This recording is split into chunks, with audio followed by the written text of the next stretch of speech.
Those Who Serve on WBBZ-TV 5, presented by Ron Cozzi's Old Editions Bookshop and Gallery, Oliver Street, North Tonawanda. Stim, the FDA-cleared device for anxiety, pain, and sleep issues. More info is at alpha-stim.com. The Buffalo Naval and Military Park, on the waterfront in downtown Buffalo. And by Hiller Comerford, Injury and Disability Law. If you need VA disability benefits, it's Hiller time. Call 1-866-HILLER-LAW.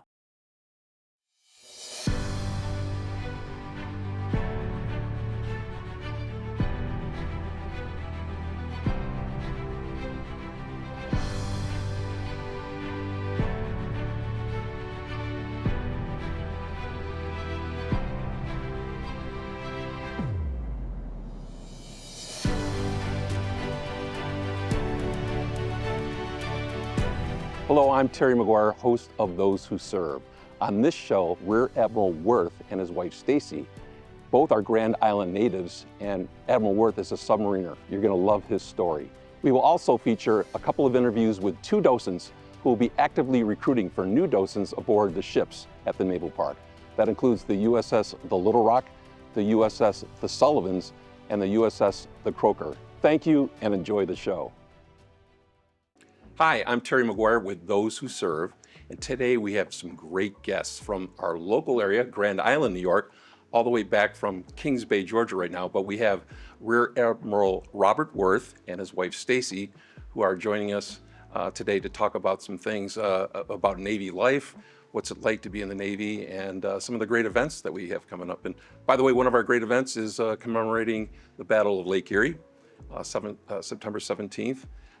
So that's a big day for the Navy history, and we're looking forward to a lot of those great things and your speeches that you'll be having throughout the week. So thank you, sir. Thank you so much for being here in Western New York. And Hey. Stacy, thank you so much for being here as well. Of course. We appreciate it.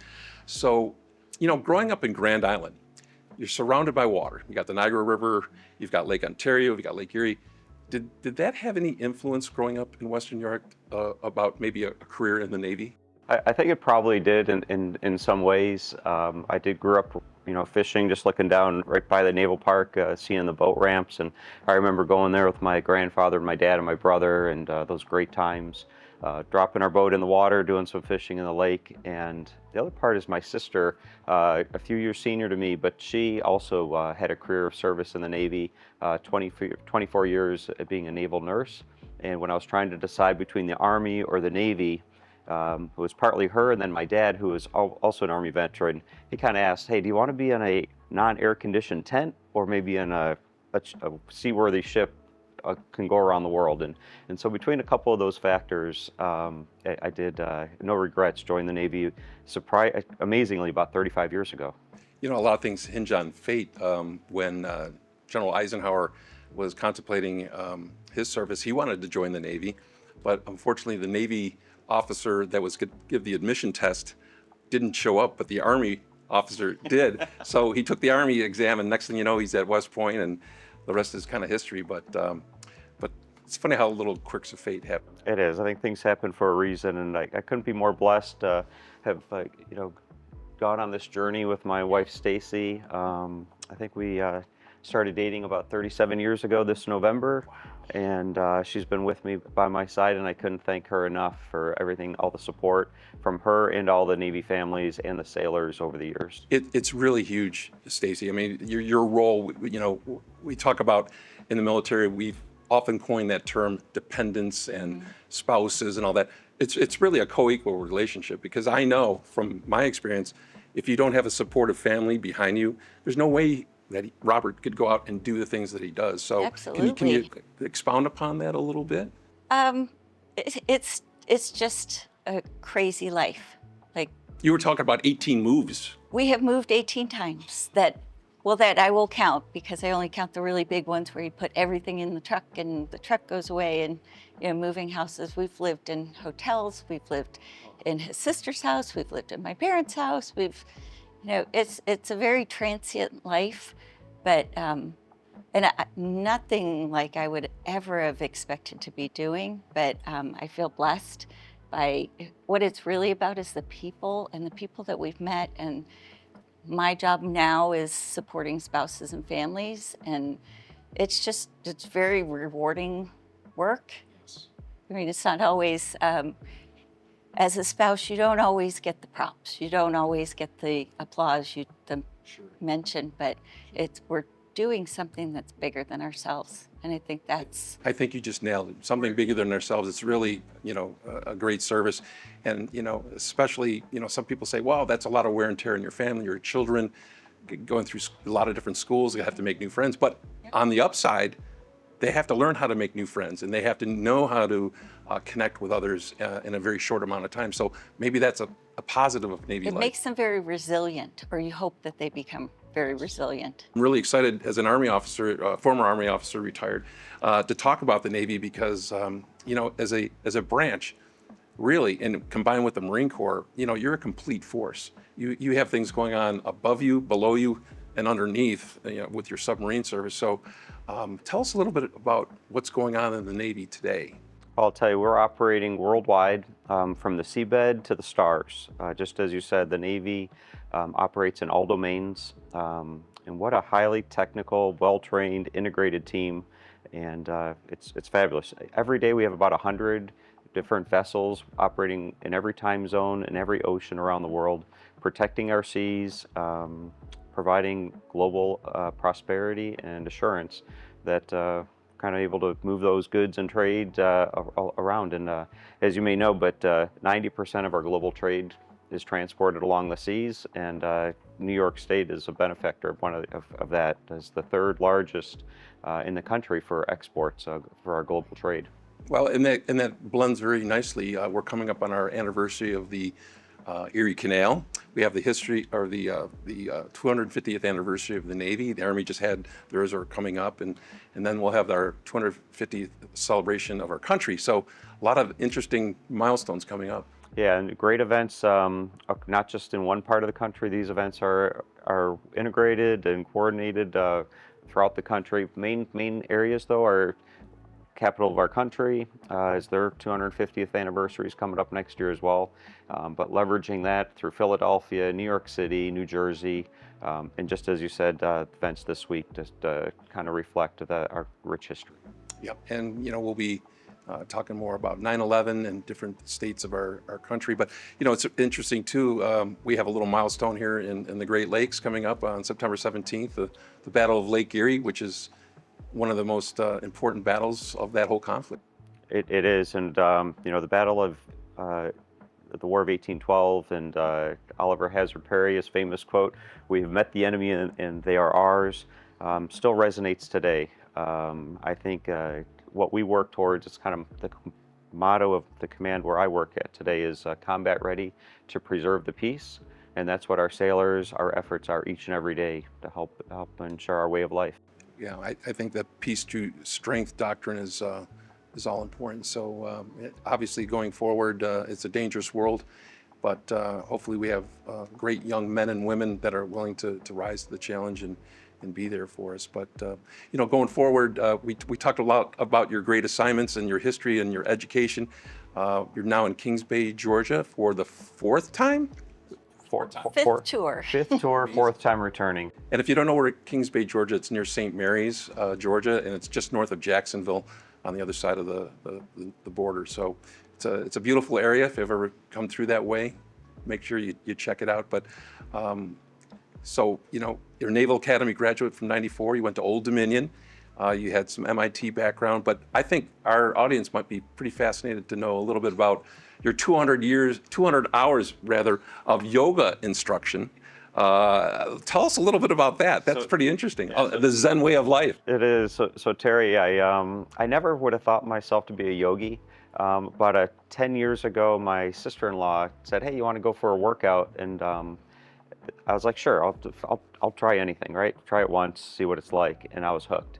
And I think it's just another method, especially as we get a little bit older, how important flexibility is of the body, but then also giving our minds a chance to kind of also recharge and recenter ourselves. And I was hooked. And so I did take the time to work a little bit more on myself a little bit, but then also I'm planning on giving back. And I've given some impromptu sessions part of trainings and conferences, and it's been a great outlet, something I never expected.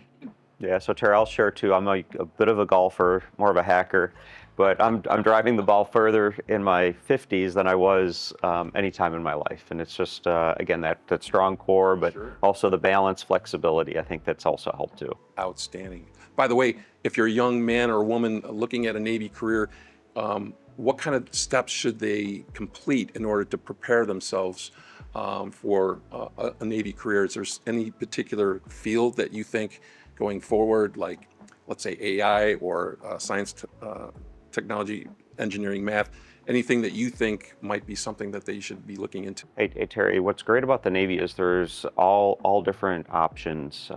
There's over 150 career fields to look into, but you kind of hit it on the head. The STEM, the science, technology, engineering, math.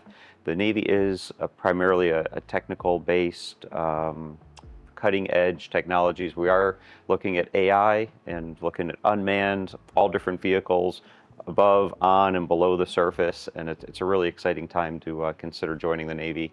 I highly recommend it. We've looked at improving incentives and options and being more flexible even across the career, see the world, and also get a great education. And I'll just say personally, I have no regrets. I don't think I would do it anything different.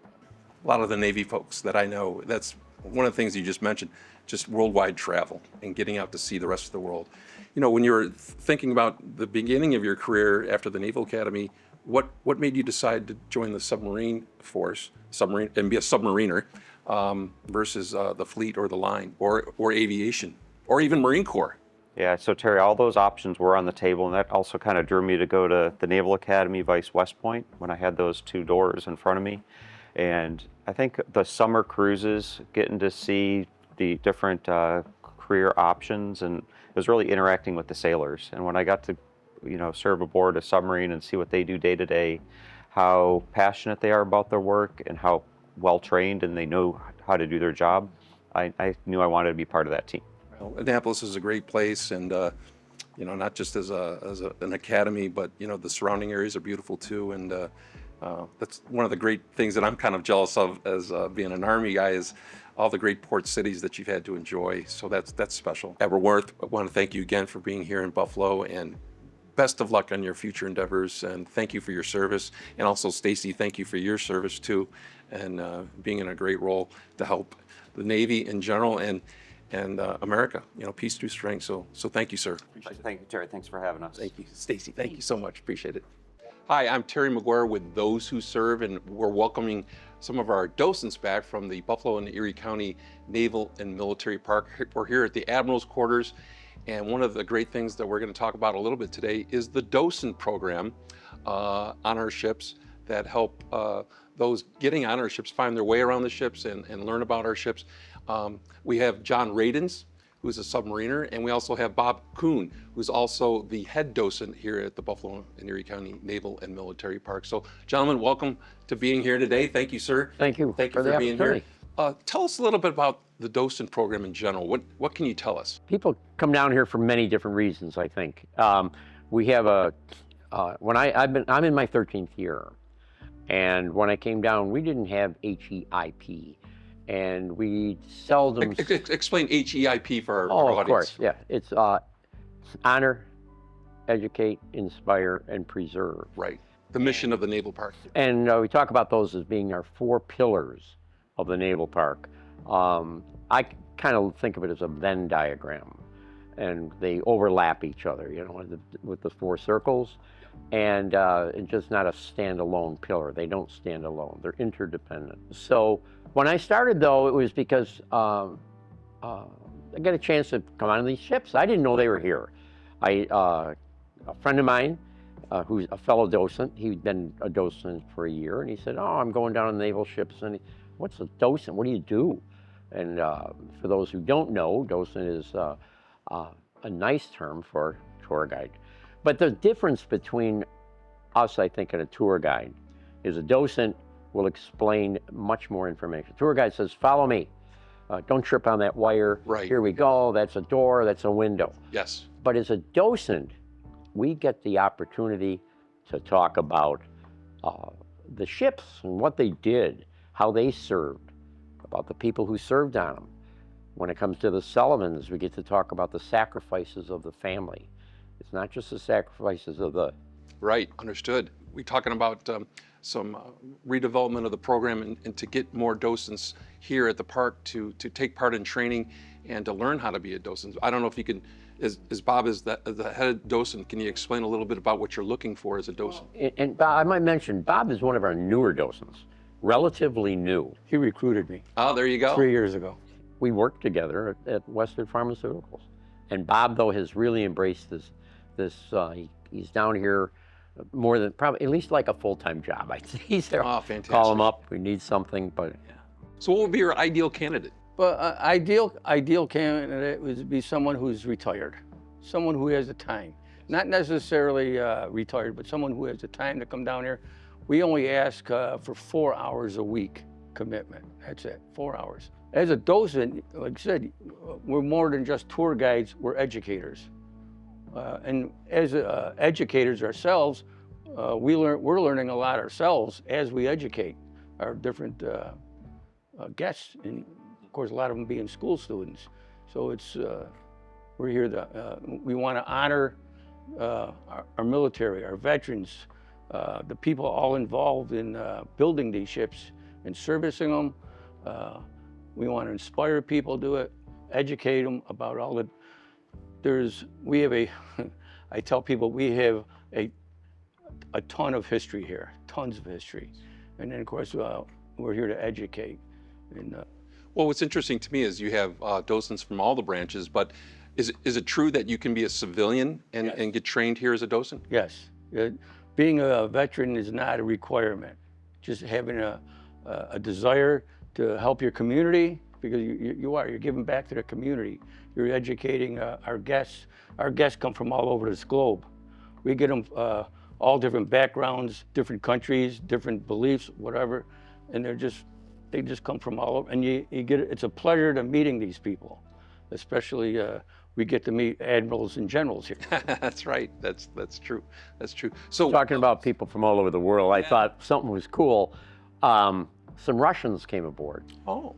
They don't speak any English hardly, but he'd ask me a question on his phone in English, and I would respond to his phone, and then it would translate. Of course. And using technology, to bring the world together. It's amazing.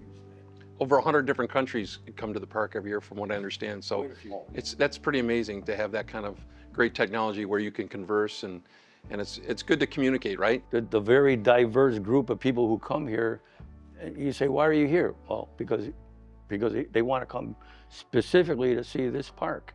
Well, it also adds, we need more docents. So if anyone is interested in being a docent, all they'd have to do is contact us. Well, what's the training like? Is it difficult training? Not really. For one, you've got to have a desire to meet people and to greet them. Yeah.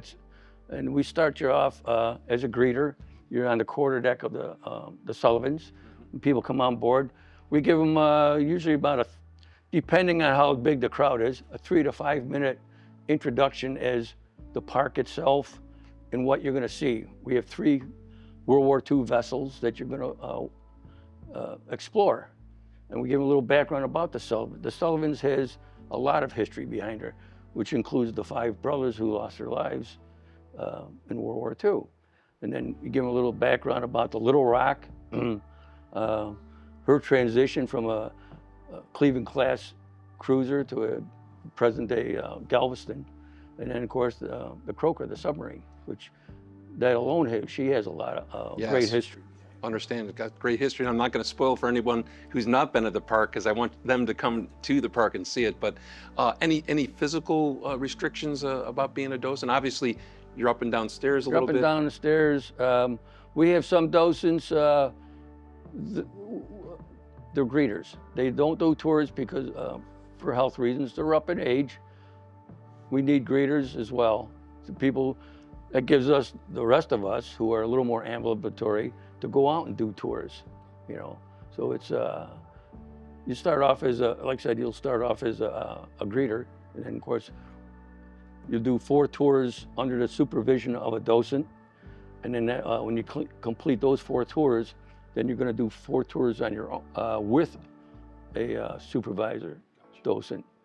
Once you've completed those 8 tours, you get your hat and you're good to go. That's outstanding. And your laser pointer that I get. And your laser. I give out laser pointers. It's not, but it's also, to become a docent here, it's a membership at a club where we don't have to pay dues. So I mean, it's a very, we're a family here. Yeah. You know, you get to meet, it's just like being on board ship. You know, you're going to meet a lot of different people from, you know, of course they're locally, but they're from different backgrounds. Of course, not all are Navy veterans too. There's some of them Army, Air Force, you know. What do you find is the most satisfying thing about being a docent? Really, is it being with fellow folks that have served, or is it meeting the public and telling the story? What personally makes it satisfying for you? I'll tell you a story. This year, early when the school was ending, we had a lot of schools that come here, and so it was like May or June. St. Mark's School, they were 5th graders, mostly girls, maybe 15 students. We're walking around the ships. We had done the submarine first because we had a big crowd, so we start in different places. And they say, "Oh, Docent John, we want to sing to you." And we were right outside. We're on the Little Rock. We're outside on the main deck. Docent John, they sang "America the Beautiful" to me. Wow, isn't that great? That was great. So there's the eye at inspiring. Yes. Education isn't just us doing educating. Sometimes we get a reward, or somebody that'll come on board and they'll ask us questions and I don't know the answers to. Now I gotta go look it up because that was a really good question. And so I'm educating. Sure. And we'll talk to each other and, hey, do you know when did that happen, or who did, things like that. Something I recently learned, did you know that in Buffalo we built aircraft carriers? I did not know that. I knew we had maybe made some of the steel that went into it, but I didn't know we were shipbuilding for the. Well, what we did, we took cruise ships, 2 cruise ships. We flat topped them. We took them to Great Lakes. 14,000 naval aviators trained on those ships. It's a recent article that I got educated. Isn't that cool? I did not know that. And so when you go and you're sitting on the bar stool and you talk to somebody, what do you talk about? Did you know that we had aircraft carriers? So we didn't build them from the keel, but we converted them. We did that here in Buffalo. It's amazing. You go back to the War of 1812, and you look about the Scajacquada River and all the shipbuilding that went there to make our frigates for the Great Lakes. Yeah. It's pretty impressive, some of the manufacturing capabilities that we've had over the years. But anyway, I just want to say thank you again for being here and for doing your jobs as docents. There's no question at all. We wouldn't have the great experiences that we have with all of our ratings from various travel groups.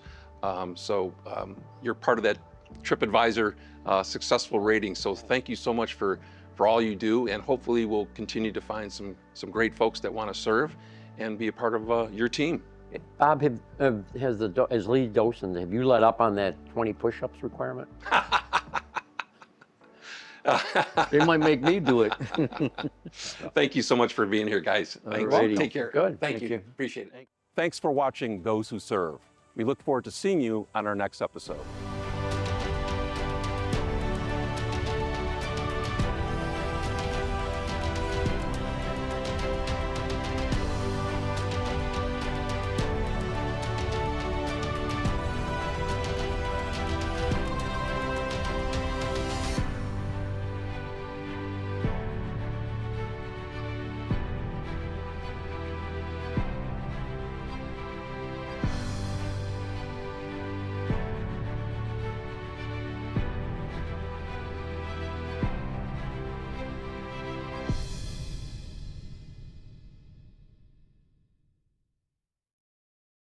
Those Who Serve on WBBZ-TV 5, presented by Ron Cozzi's Old Editions Bookshop and Gallery, Oliver Street, North Tonawanda. Stim, the FDA-cleared device for anxiety, pain, and sleep issues. More info is at alpha-stim.com. The Buffalo Naval and Military Park on the waterfront in downtown Buffalo. And by Hiller Comerford, injury, and disability law. If you need VA disability benefits, it's Hiller time. Call 1-866-HILLER-LAW.